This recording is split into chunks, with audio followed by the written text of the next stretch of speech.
You are listening to the Mary Jane Society podcast, where you will meet entrepreneurs, cultivators, scientists, doctors, and inventors in the cannabis industry. I'm your host, Pam Schmiel, marketer and publicist in the cannabis industry. Today we're joined by Ian Dyche, head of cultivation and operations at MFNY, a top-selling brand in the New York market with its line of live resin products. Ian is a seasoned cultivator with 20 years of experience, where he honed his craft in California before returning to his home state of New York, bringing extensive experience in large-scale cultivation and processing, specializing in indoor greenhouse environments. Ian and his teams have earned top honors at the Emerald Cup, Santa Cruz Cup, Cannabis Cup, Hitman's Best of New York, Long Island Cannabis Cup, and the New York Rosin Competition. Join us as we dive into Ian's work at MFNY and explore his strategies that keep them at the forefront of New York's cannabis scene. Let's welcome Ian. I thought we could just get an overview, if you could just give us an overview of your background. I know you have a very extensive background, but you were out in California and... when I moved to California, I guess I had, been kind of a hobbyist grower or whatever for a while. And so California and the medical framework there at the time, like, allowed for, bigger and bigger cultivations, like throughout the years or whatever. And so, like, basically did a lot of warehouse indoor, big commercial grows, like in Southern California for a number of years, probably from like 2007 on. And, Wow. I feel like the first 10 years of my career as a grower, like, I'd never even finished a plant outdoors, like with its natural cycle. I was like only an indoor grower. And so, did that pretty hard for a couple of years, and, everything that comes along with that life happens. And then eventually found myself in Northern California running a number of operations up there, indoor, but also some greenhouse and some depths and some full sun. So I got to really expand my knowledge base of, like, working with the plant in different, in its natural setting. And then, got to experience that and kind of really got into that aspect and really liked the greenhouse stuff. So I did that for a number of years, Northern California. Then I went down to, I was in North County, San Diego, doing greenhouse stuff down there. And I was really into it. Like, I thought it was, the future in a lot of ways, from like a, cost of, how much it costs to produce, versus, like, if you manipulate it right, you could get this higher level of quality that, I saw a lot of value in, learning the greenhouse growing properly. So Yeah. that's mostly what I did after that point. I still, so with MFMY, what we are is, as far as cultivation goes, yeah, we're mixed light greenhouse, and then we also do some full sun runs as well. Here in New York, you're doing both because, right, we don't have the seats just to keep growing year round. That's why you're balancing indoor, outdoor. Yeah. And New York's a little different in that, like, they've made, full indoor growing.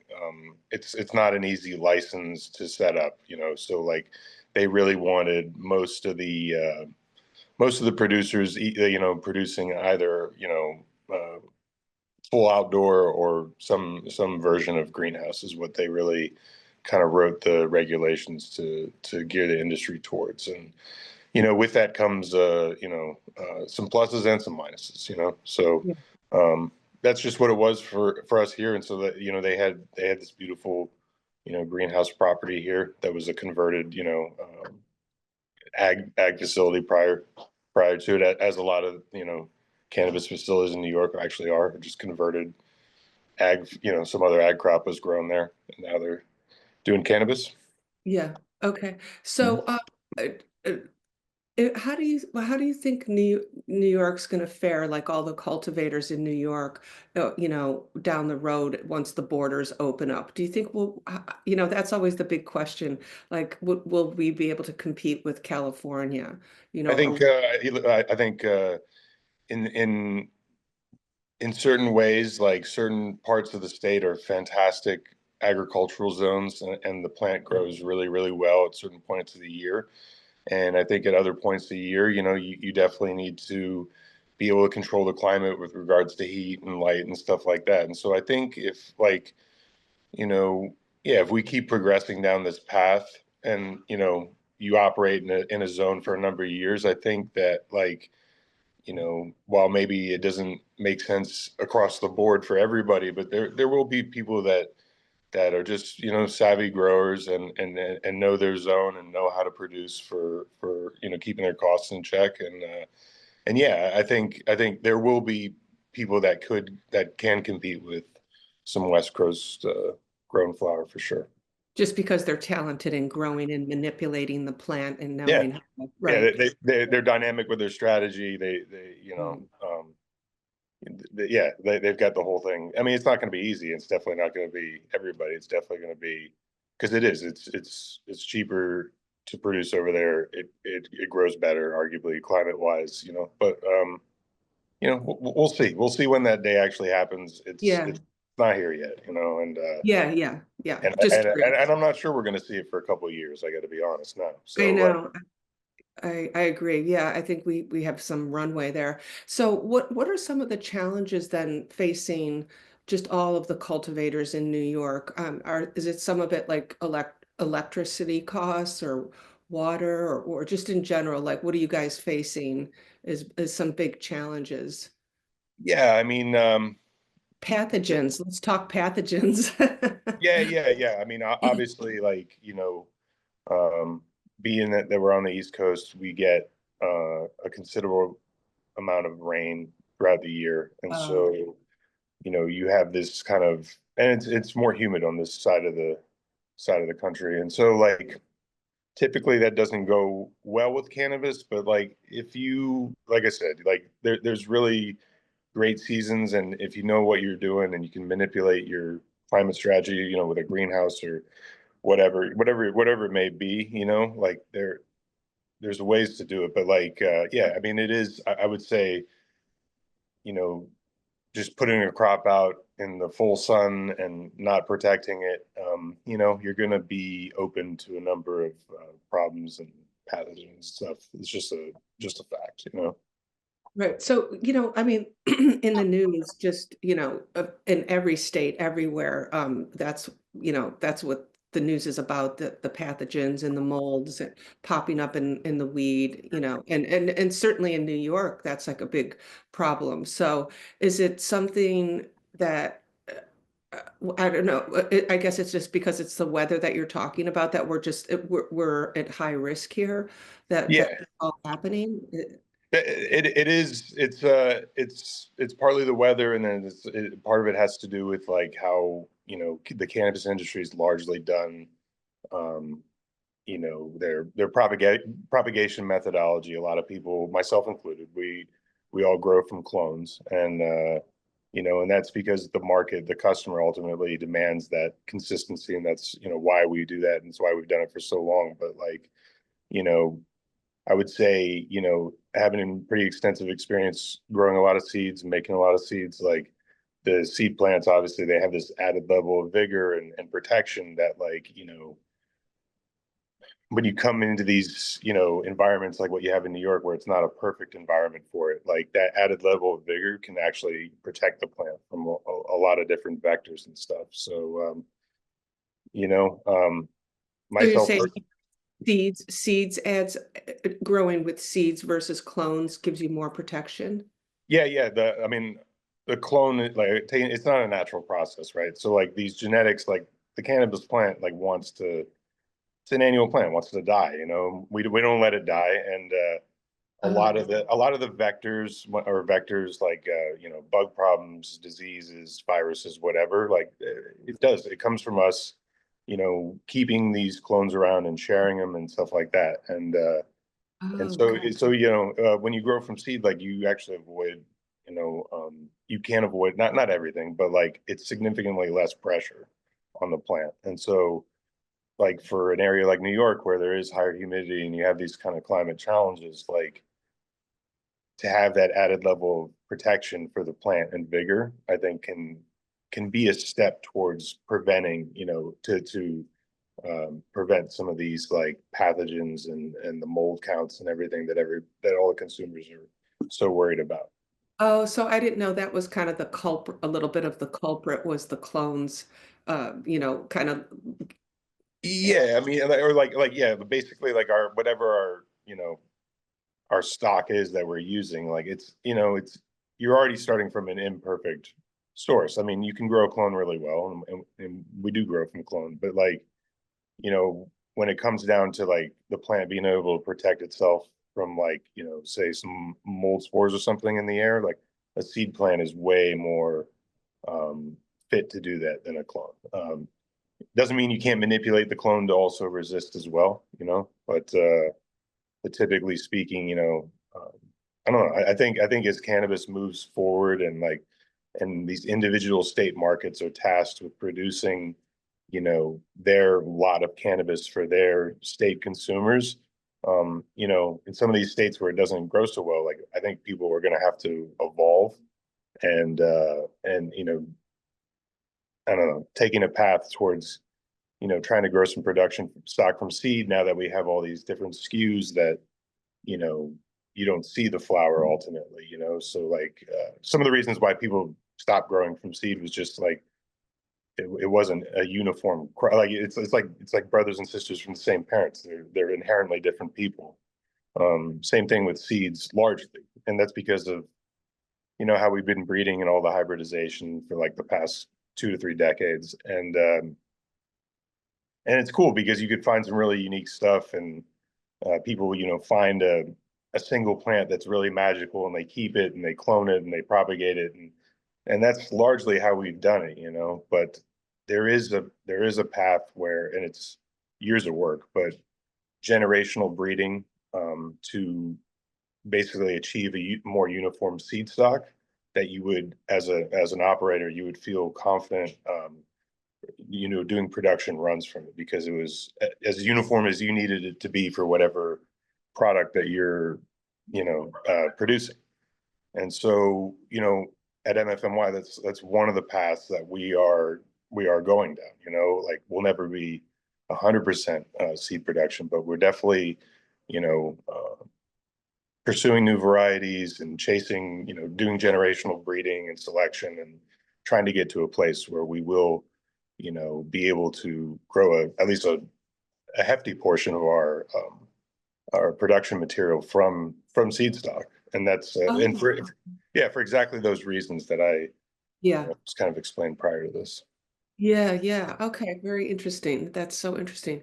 So then I've also kind of just been interested in learning about remediation methods. I was just talking to somebody who sells remediation equipment, and is that just a typical typical process that you do before extracting them? So Because, and I'm also thinking it's important to you guys because you are solventless extractors, like you need really clean product going in. Is that true? How yeah, that? absolutely. So I would say remediation has been something that has come about,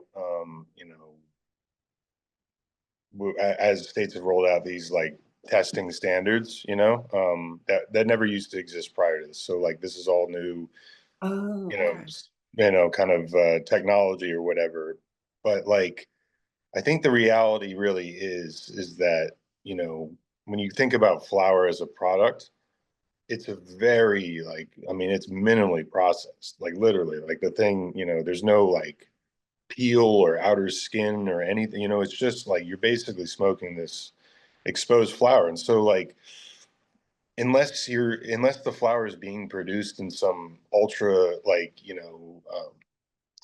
clean laboratory indoor facility, like you're gonna have like a certain level of microbial count like on that material. Like it's just because as we move through the day, like we breathe in there's all sorts of stuff in the air. And so like you're never going to have totally sterile flower. Like you just not. You can have way less counts and like I said, if you produced it in some hermetically sealed facility indoor, like maybe then, but like maybe not, and so like a lot of these remediation practices, at least for flower, involve like you know basically like nuking the product, which it does. It kills all the microbial activity, but like for us as producers, specifically with MFNY, like we're super we love making full spectrum products. Making a full Yeah. spectrum product means that you need to keep a lot of volatile organic compounds from being destroyed and diminished. So like we don't employ any kind of microwaving radiation remediation technologies at the farm, and that's partly, it's partly because like the methodology in which we largely process our material kind of has in a way, I guess, a kind of a remediation effect. I wouldn't call it like a complete, but the cryogenic temperatures that we freeze our product and then extract Oh, that, like that has a tendency to also act in that capacity. So I guess like that's kind of the extent of like what we do, but we're also just very, intentional with like what material becomes what. So like, a full like some full sun flower, even though we produce it here, like I would never put that material into like an actual flower product. And because it's even if it's clean from mold, from bugs, it's sitting out in the open. There's dust, there's all sorts of stuff being blown on it. And the oil that the consumers are after like acts like a magnet to all that stuff. So like while I think it's wonderful material for certain SKUs, like I also don't think it's for other SKUs. And so I think it really comes down to like material allocation and like knowing what should become what. so you do fresh frozen, Yeah, that's largely what we're like known for. We own that process on a sizable scale. oh, okay. Yeah. I mean, we just it is something that like I've been working on for years, and we really put together here.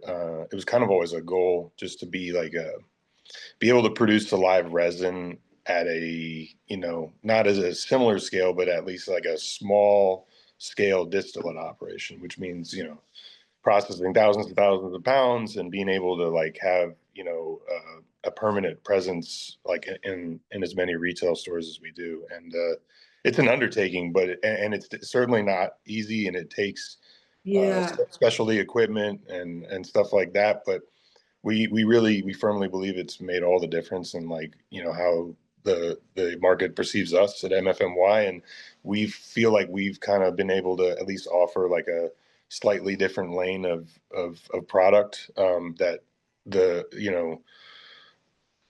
the larger consumer base is I think has been inconsistently served with, I would say, for the past couple of years. And so you know yeah, it's not an easy process. It's Yeah, I was going to ask you. Well, first I want to say that I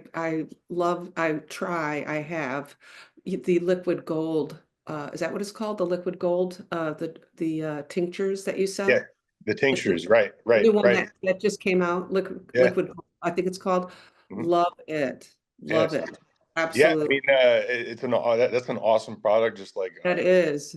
so many of our other products. But it's like the secret to all that really is like how we handle the material, like I was just describing the fresh frozen process, and then how we extract. And it's very temperature dependent and all sorts of stuff like that. But like keeping that full spectrum aspect of the oil intact, and then being able to deploy that oil into a number of products, from the liquid gold to the gummies to the infusions for the pre-rolls to the batter to the vape carts. Like it's all from the same methodology we make the oil. And we just kind of kept that consistency through all of our products. And as we develop more and more products, it's the same kind of thing. So it's like when you see the, in the concentrate form and it's beautiful golden, like, that that same oil is in the gummies, that same oil is in, the pre-roll. Yeah, yeah, Yeah. yeah.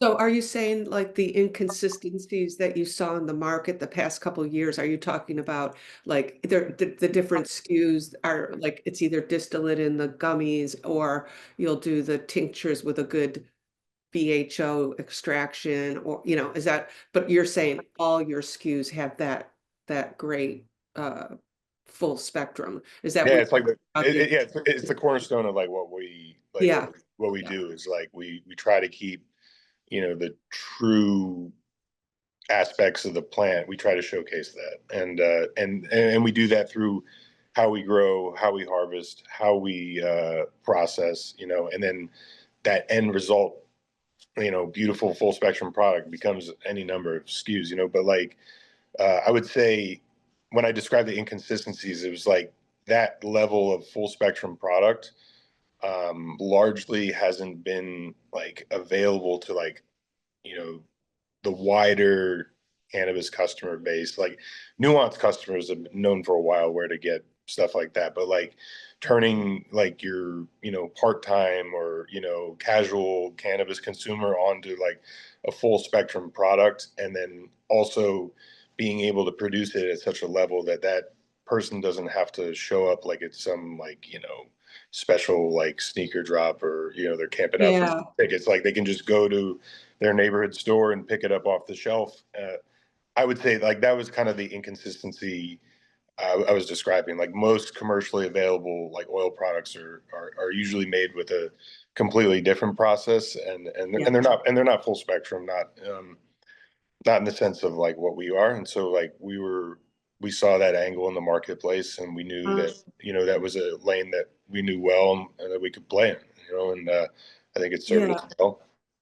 And eventually the market will catch up. I mean, meaning the mass, the casual user, the consumer will eventually understand the benefit of this. But you mentioned, yeah, and down the road, and down the road, the effect that you get from it, like I'm saying, like this liquid gold, it's so noticeable. Like, the end result is going to be the winner in the end when people start trying other products and you're not getting that same level of, Yeah, the no, like a full spectrum effect is a different experience than yeah, like a yeah, concentrated, solely THC experience. And I think, if you really want to get into it, I think because that full spectrum experience is not more easily accessible to the like I said, the casual cannabis consumer, I think we're doing ourselves as a disservice as the industry, because I think we're like we're not creating as many customers for ourselves, because if all yeah, that's available to you is that sole isolated THC experience, it's like some people like it and some people don't. And then,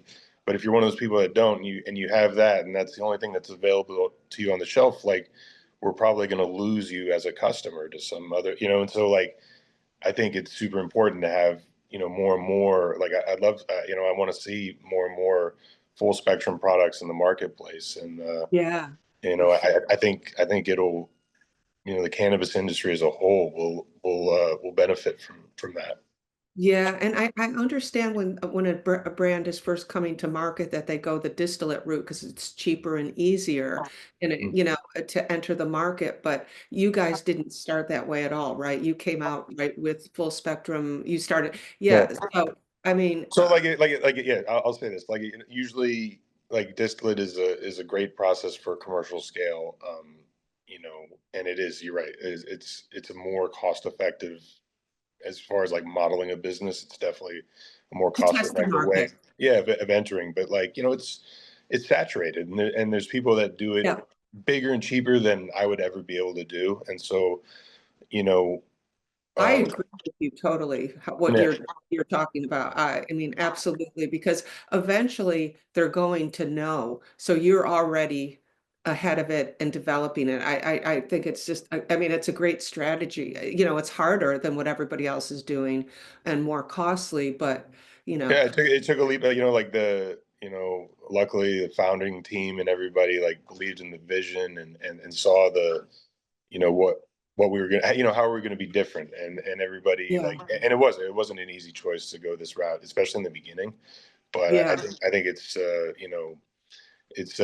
proven that it's a spot in the market that a smaller size operation, not a corporation, can actually find some success in a big time market. So Right, right. And also, you guys, MFNY keeps coming up with all the data out there as one of the top sellers in the state. So, so it seems to be working.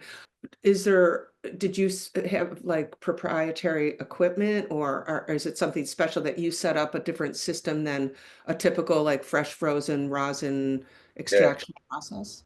I think what was great about MFMY is that we're completely a vertical operation, right? So like we have cultivation on site, we have our processing on site, we distribute products to all the stores from our site, and so when you have all that at the same location, you can arrive at truths on everything from material handling to processing methodology way faster than if the businesses are like separated, or if they're at like separate locations. Like I Mhm.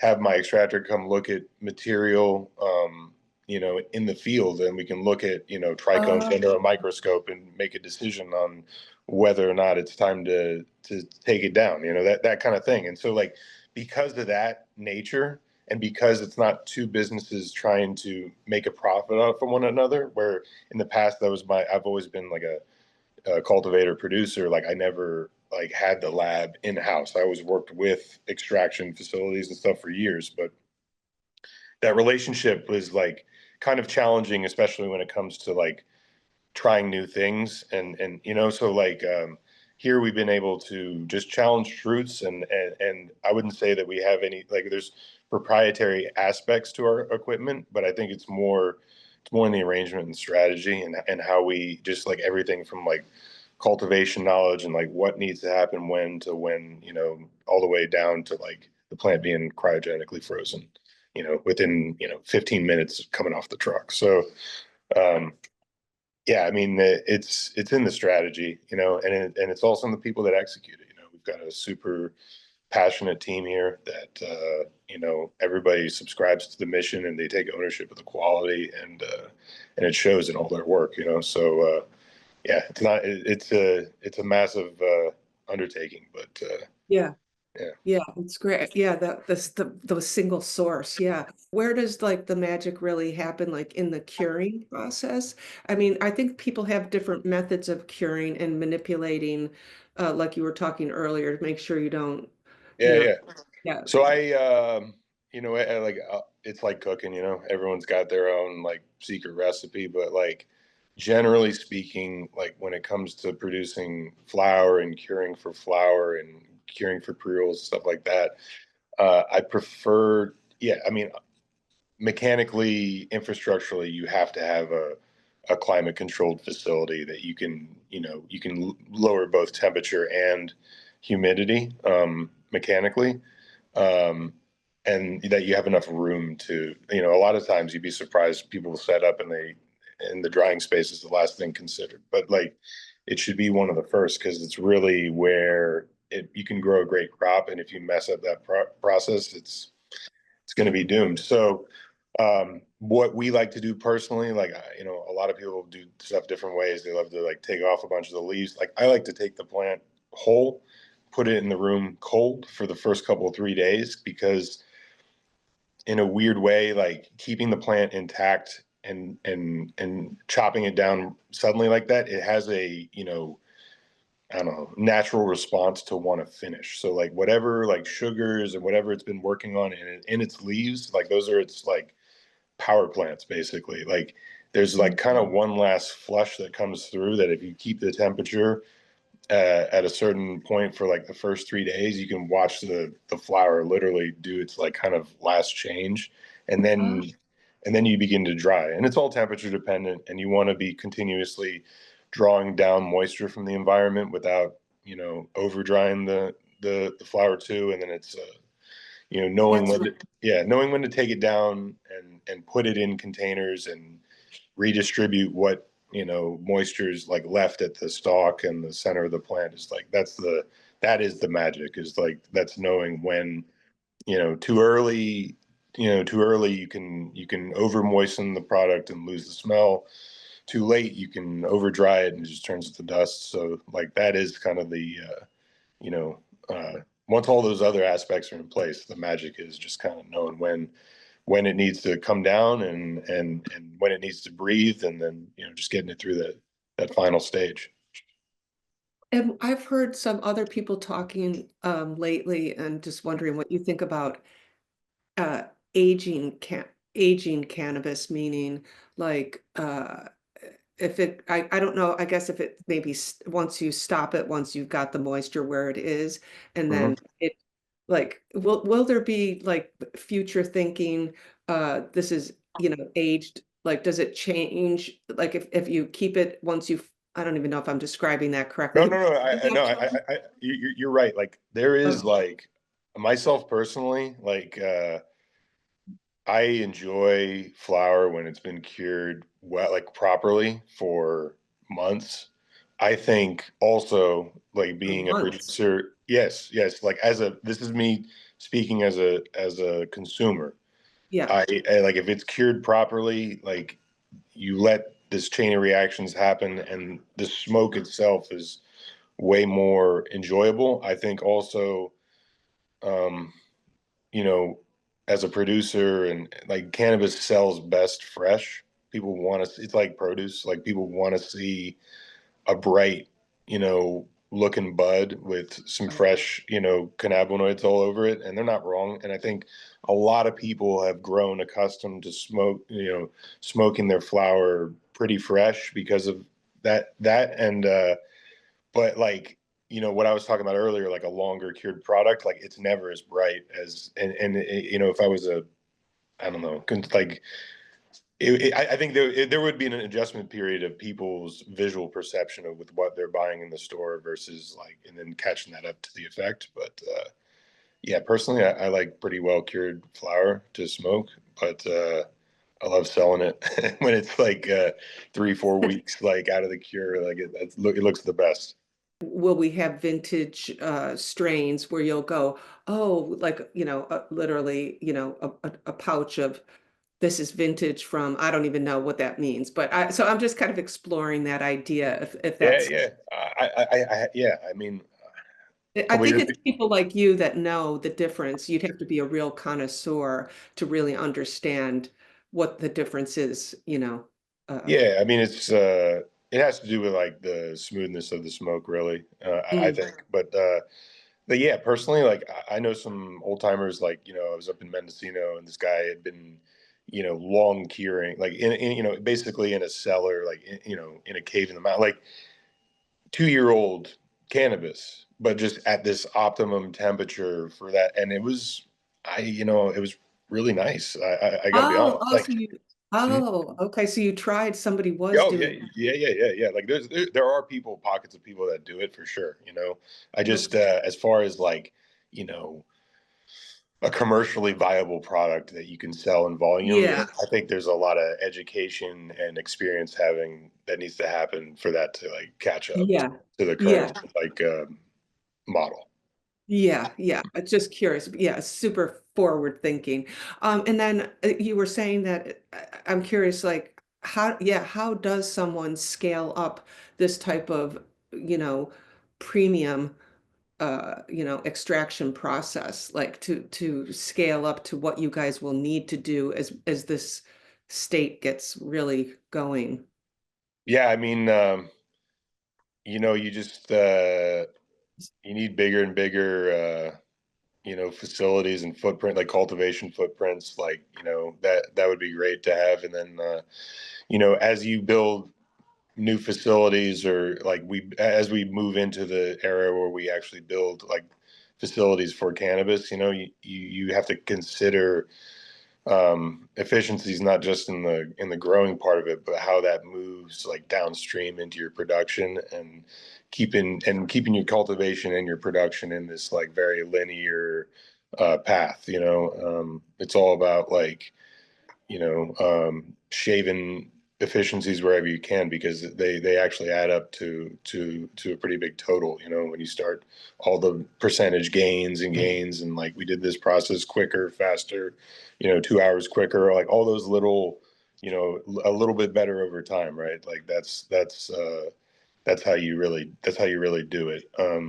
And you gotta, I would say you gotta be willing to challenge like accepted norms too. Like that's kind of, MFNY, what we are operationally is the sum of that, of like, challenging accepted norms. Like I don't know, like 10 years ago, people never thought that like live resin would be either big enough in demand volume wise or scalable to the point where we could do what we're doing right now with MFNY. And they said it wasn't possible. It was never going to happen. It would never, and here we are 10 years later, and it's happening. And so, just paying attention to how the market's evolving, and a willingness to move those trends, and almost in some ways like anticipate what's coming next. I think all important. Yeah. And if you could put out there or ask somebody to invent any sort of machinery or equipment needed to help you maybe in this area or any part of your production, is there something that's missing there?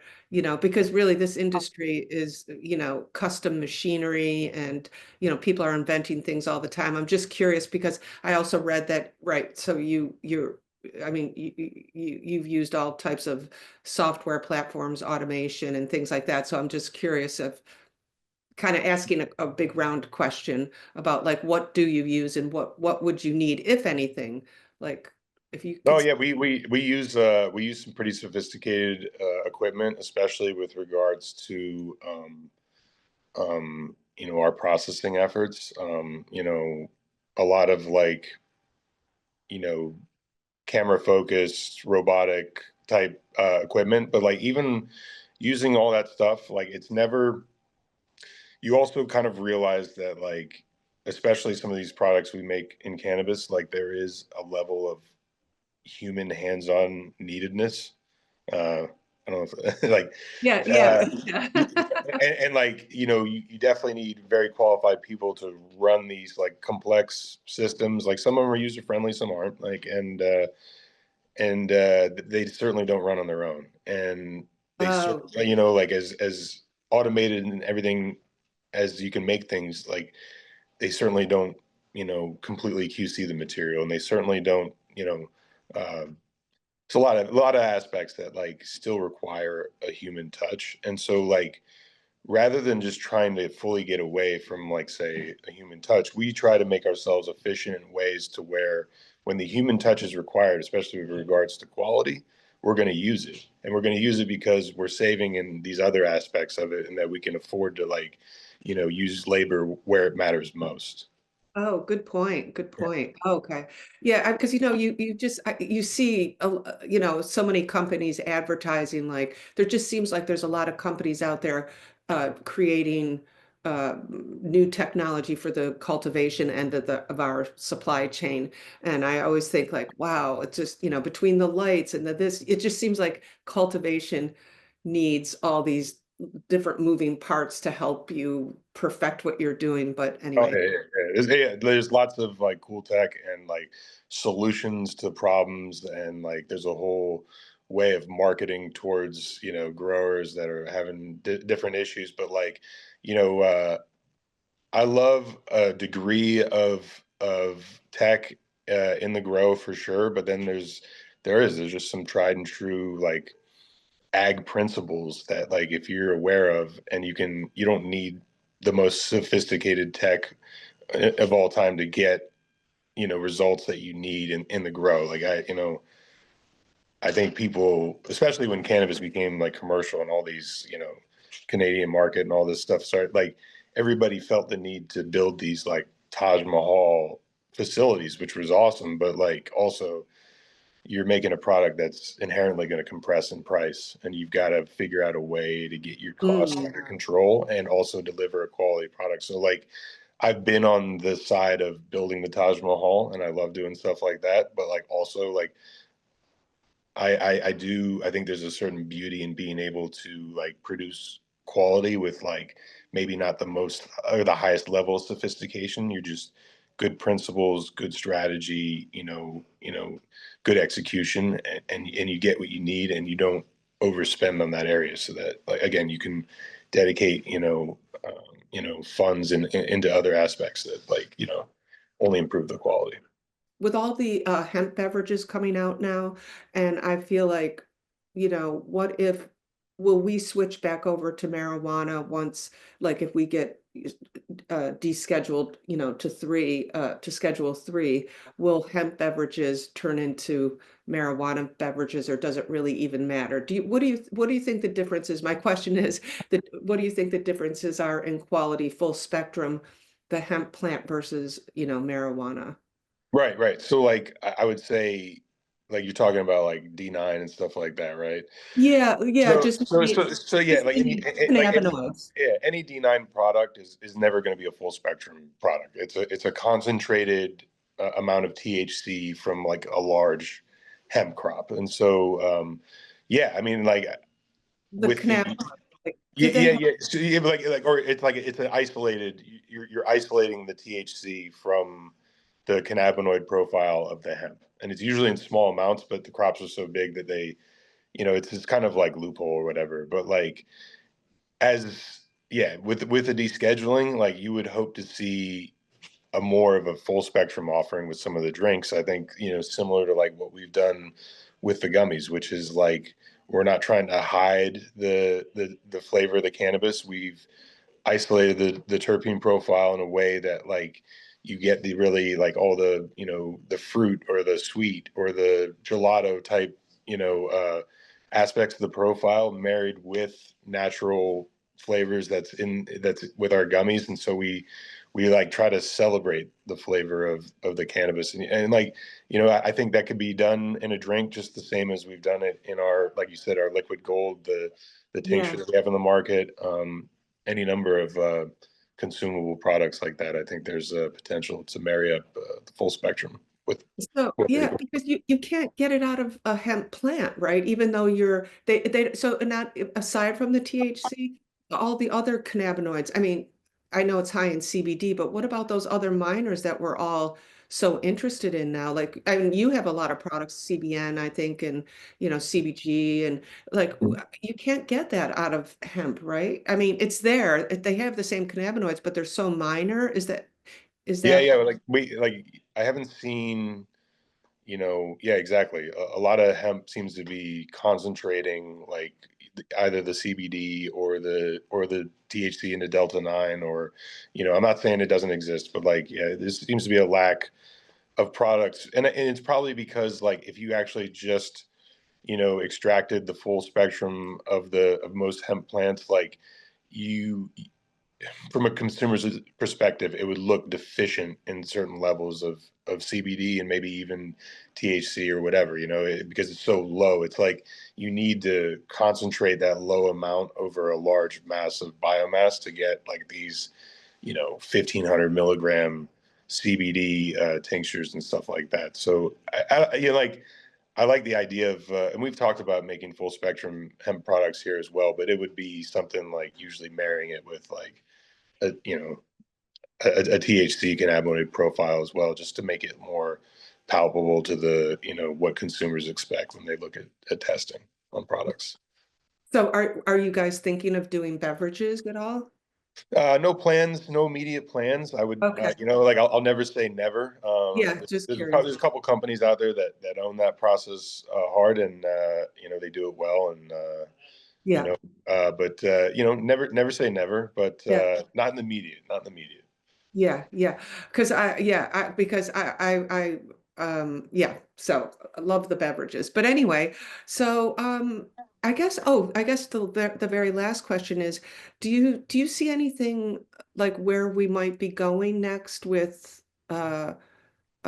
products or what's our next step after, I guess, live rosin? Like you're already introducing the world to it earlier than they're, do you see anything trending? I don't know, coming from California. You know how they did the infused pre-rolls first before we got it.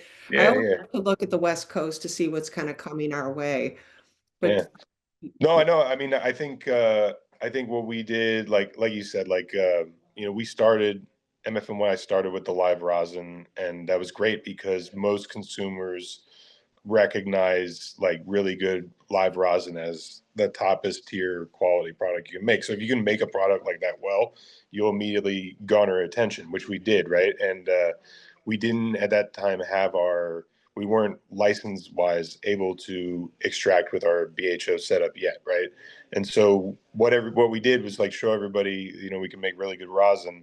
And then when the BHO came online, like this is actually what I thought was like kind of like where the market was going, at least with MFNY, was that BHO had for a number of years prior had kind of a negative acceptance rate as far as customers go, and so much so that like most people had gotten away from it. Most people were doing solventless, extraction rosin, stuff like that, and so. But I know from my experience that like when BHO is done really right, like it can be as good as rosin, and the process to make it is inherently cheaper. So basically, we can get. It was kind of cool how we did it. We introduced the rosin, and then we were like, rosin price is high because yields aren't great and it's hard to make. It's a laborious process, and so once we started introducing the BHO, we were like introducing what I think to be a similar level of quality, at a cheaper price point for the consumer. And so it's like if you're into the rosin but you're on a budget, like most everybody lives on a budget, like this product might appeal to you more. And like because the market had seemed to go so hard towards solventless, it was like kind of something. It's not new, but it's something that people had kind of gotten away from, that I kind of felt like was a contrarian, look at like where the market was going to go. And like I just know from my experience, like running commercial operations, like it's hard to make a profitable business off of like a solely solventless extraction process. It's really hard for a lot of reasons. And so the resin, though, does lend itself aspects of it to, a commercial process. And so, and like I said, if you do it well, it comes out as good, if not better, at times than a lot of solventless product. But as far as like where we're going to be going in the future, like yeah, I mean, I think it's going to get, I think oils is going to become bigger and bigger and bigger. It just is because of like, and I say that not because of like necessarily like present day consumer preference, but like as the testing standards get ratcheted up, like New York right now, at a certain point we'll have a favorable amount of microbial activity on the, and it's going to become harder and harder and harder for operators to produce those like minimally processed products and pass testing. And so, most oil production, like, is kind of, it's almost like it's going to become more and more necessary. And, yeah, I see that. I see that progressing. I see, more and more, like edible offerings progressing. Everybody's been on the gummy thing, not just in cannabis. It's everywhere. It's your vitamins, it's your supplements, and so there's got to be some coming evolution that'll come out of that into some new trend. Maybe it's the drinks. Maybe you never know. Like yeah. Mhm. separate from like new products developed, just new and more innovative ways to deliver cannabis specifically to that target customer as well. The ones that like want it, but they don't want to smoke. They don't want to vape. They Yeah. don't want to, like they had a bad experience on a gummy because it was too much or what. Like Yeah. introducing new and approachable consuming methodology, I think. Yeah. Yeah. Wow. Cool. Yeah. Thanks. That's it.